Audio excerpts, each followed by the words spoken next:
ಇಲ್ಲಿ ಶಿವರಾಜ್ ಕುಮಾರ್ ಅವರ ಅಭಿನಯದ ಸಿನಿಮಾದಲ್ಲಿ ಕಾಣಿಸಿಕೊಂಡು ಅತಿ ಹೆಚ್ಚಾಗಿ ಹೆಸರು ಮಾಡಿದಂಥ ಅತಿ ದೊಡ್ಡ ನಟಿ ಇದೀಗ ನಿಧನರಾಗಿದ್ದಾರೆ ಎಂಬ ಮಾಹಿತಿ ಬರ್ತಾ ಇರೋಂಥದ್ದು. ಹಾಗಾದರೆ ಏನಾಗಿದೆ ಅಂತ ನೋಡೋಣ ಬನ್ನಿ. ಅಪಘಾತದಿಂದ ಕೊನೆಯುಸಿರೆಳಿದಿದ್ದಾರೆ ಎಂಬ ಮಾಹಿತಿ ಬರ್ತಾ ಇರೋಂಥದ್ದು.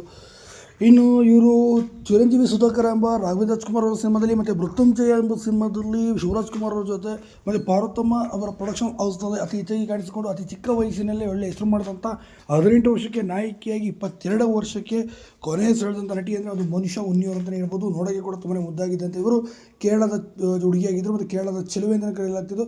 ನೋಡೋಕ್ಕೆ ಕೂಡ ಕಪ್ಪುಗಿದ್ದು ತುಂಬಾ ಮುದ್ದಾಗಿದ್ದರು ಇವರು.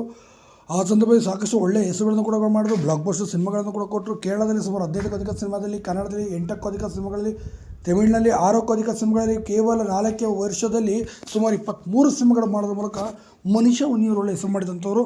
ಸದ್ಯ ರಸ್ತೆ ಅಪಘಾತದಿಂದ ಘಾಟ್ ಸೆಕ್ಷನ್ನಿಂದ ಕೆಳಗೆ ಬಿದ್ದಂಥ ಕಾರು ಪರಿಣಾಮವಾಗಿ ಘಾಟಿನಲ್ಲಿ ಸಾಕಷ್ಟು ಒದ್ದಾಟ ನಡೆಸಿ ಕೊನೆಯುಸಿರೆಳೆದಿದ್ದಾರೆ. 2 ಗಂಟೆ ಮುಂಚೆ ಆಸ್ಪತ್ರೆಗೆ ಸೇರಿಸಿದ್ದೇ ಆಗಿದ್ದರೆ ಮನುಷ್ಯ ಉನ್ನಿಯವರು ಇಂದು ನಮ್ಮ ಜೊತೆ ಇರ್ತಿದ್ರು ಅಂತೇಳಿ ಶಿವರಾಜ್ ಕುಮಾರ್ ಭಾವನ